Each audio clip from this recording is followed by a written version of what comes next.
দর্শকরা যারা বাংলা ধারাবাহিক প্রতিদিন দেখেন তারা কিন্তু যেটা দেখেন চোখের সামনে সেটা একটা সেট। আর এই সেট কিন্তু অনেক খুঁটিনাটি জিনিস দিয়ে তৈরি হয়। একদিকে যেমন রাজার বাড়ি থাকে, আর একদিকে থাকে জঙ্গল, মেঠো পথ, গ্রামের বাড়ি। এই ধারাবাহিকের সেট কীরকম হয় সেটাই আজ আপনাদের ঘুরে দেখাবো। আমি এই মুহূর্তে রয়েছি স্টার জলসার জনপ্রিয় ধারাবাহিক রামপ্রসাদের সেটে। এই রামপ্রসাদের সেটে কিন্তু একটা ইউনিক জিনিস লক্ষ্য করা যায়, একটা বৈচিত্র্য আছে। যে জিনিসটা একদিকে যেরকম বলছিলাম রাজার বাড়ি, দালান রয়েছে, অপরদিকেই কিন্তু জঙ্গলও রয়েছে।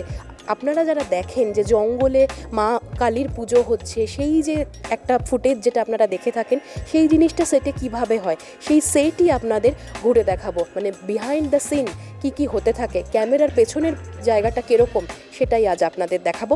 এই মুহূর্তে আমি পেয়ে গিয়েছি রামপ্রসাদ ধারাবাহিকের ক্রিয়েটিভ ডিরেক্টর নৈরিতাকে। নৈরিতা, স্বাগত তোমাকে আর্টিস্ট ডিপার্টমেন্টে। স্বাগত।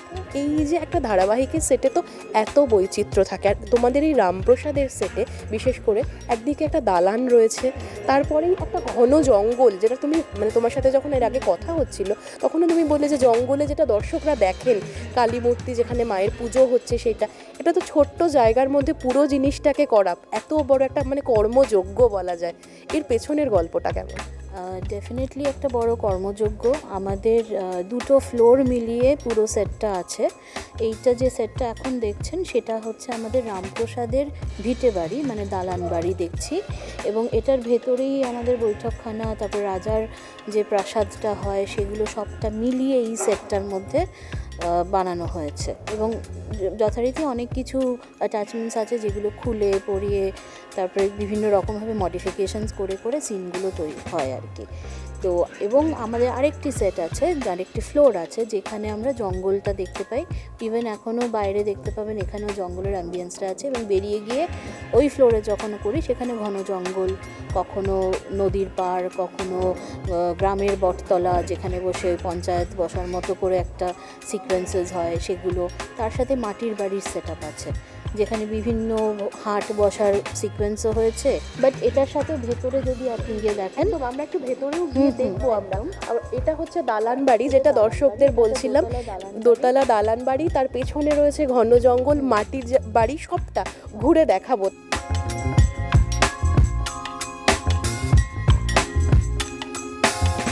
আপনারা ক্যামেরার সামনে দেখেন, ধারাবাহিক দেখেন, কিন্তু ধারাবাহিকের সেটটা কীরকম সেটাই কিন্তু আপনাদের আজ ঘুরিয়ে দেখাচ্ছি। আবারও বলছি, আমি রয়েছি রামপ্রসাদ ধারাবাহিকের সেটে।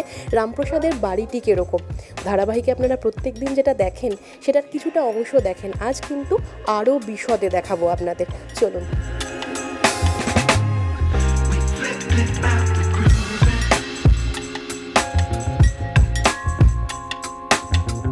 আবারও ঘুরতে ঘুরতে রামপ্রসাদের সেটে চলে এসেছি। এখানে এসে যেটা মানে একটা পিরিয়ডের ড্রামায় যেটা হয়, 300 বছর আগের যে ঘটনা তুমি যেটা বললে, যেটা দেখছি, সেটার জন্য তো অনেক খুঁটিনাটি জিনিস মাথায় রাখতে হয়েছে। যেরকম আমি দেখছিলাম যে ওপরে এইরকম যেগুলো ঝোলানো রয়েছে হাঁড়ি, এগুলো কিন্তু সেই তখনকার সময়ের জিনিস। তখন আমরা বিশেষ করে বাসন যেগুলো ব্যবহার হতো, এখন আমরা শহুরে জীবনে অভ্যস্ত হয়ে সবটা পাল্টে গেছে, কিন্তু তখন এই কাঁসার বাসন সব কিছু, এগুলো তো অনেক ছোটোখাটো জিনিস মাথায় রাখতে হয়েছে। এগুলো ডেফিনেটলি মাথায় রাখতেই হয়, কারণ এই ছোটোখাটো জিনিসগুলো থেকেই কিন্তু পিরিয়ডটাকে তুলে ধরা যায়।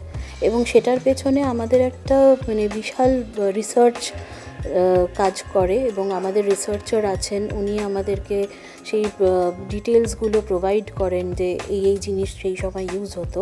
শিবাশিস বন্দ্যোপাধ্যায় আমাদের রিসার্চার, তো উনি এগুলো আমাদেরকে বলেছেন। তারপরে আমরা সেগুলো নিয়ে আরও পিক্টোরিয়াল রিসার্চ করে তারপরে সেই জিনিসগুলোকে তৈরি করা। আমাদের আর্ট ডিরেক্টর জয়চন্দ্র চন্দ্র, উনি তো এই জনারে মানে এই ধরনের পিরিয়ড পিসের হচ্ছেন একজন স্টলওয়ার্ড বলা যায়। মানে আমি ছোটোবেলা থেকে ওনার নাম টিভিতে দেখেছি, তারপরে আমি ওনার সাথে কাজ করার সুযোগ পেয়েছি। প্রায় অনেক বছর হয়ে গেল কাজ করছি। যেমন আপনাদের বলেছিলাম যে ঘুরিয়ে দেখাবো রামপ্রসাদের সেট, ঠিক সেরকমই চলে এসেছি রামপ্রসাদের সেটের আর একটা অংশে। এতক্ষণ আপনাদের দেখিয়েছি রামপ্রসাদের ভিটে বাড়ি, যেটা পাকা বাড়ি, রাজবাড়ি, দালান। এরপরে চলে এসেছি কিন্তু গ্রামের বাড়িতে। আসুন কীরকম দেখে নিই। এই সেটে মাটির বাড়ি, দরজায় জানালায় আলপনা দেওয়া, খড়ের চাল, সব কিছু রয়েছে। সবটাই কিন্তু সেই আমাদের ফিরিয়ে নিয়ে যাচ্ছে যেন সেই 300 বছর আগে। আমার পেছনেই রয়েছে অপরূপ সুন্দর দুর্গা প্রতিমা, দেখতে পাচ্ছেন।